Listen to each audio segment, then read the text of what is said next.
ఇలా పాలమూరు వలసలకు కారణమే కాంగ్రెస్ పార్టీ.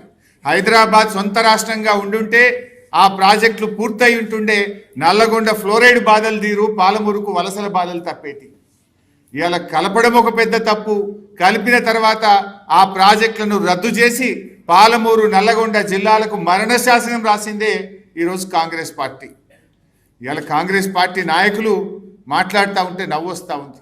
అసలు ఏలేశ్వరం దగ్గర కట్టాల్సిన నాగార్జున సాగర్ ప్రాజెక్టును నందికొండకు మార్చి కూడా మన నల్లగొండ మహబూబ్ నగర్ జిల్లాలకు అన్యాయం చేసింది కాంగ్రెస్ పార్టీ. ఇలా వాళ్ళు నీళ్ళ గురించి మాట్లాడుతున్నారు. అసలు 600 కిలోమీటర్ల గోదావరి, 300 కిలోమీటర్ల కృష్ణానది ప్రవహిస్తున్నటువంటి ఈ ప్రాంతంలో తాగునీటికి సాగునీటికి గోసపడే పరిస్థితి వచ్చిందంటేనే 60 ఏళ్ళు ఈ రాష్ట్రాన్ని పాలించినటువంటి కాంగ్రెస్ తెలుగుదేశం పార్టీలు ఇవాళ గోదావరిలో మన పరివాహక ప్రాంతం 79% ఉంటే కాంగ్రెస్ తెలుగుదేశం పాలనలో మనకు దక్కింది 15%. కృష్ణా పరివాహక ప్రాంతం దాదాపు 69% ఉంటే మనకు దక్కింది 34%. కానీ వాస్తవ వినియోగం అయితే కృష్ణాలో రాష్ట్రం ఏర్పడ్డ నాడు కేవలం 15% మాత్రమే ఉండేది.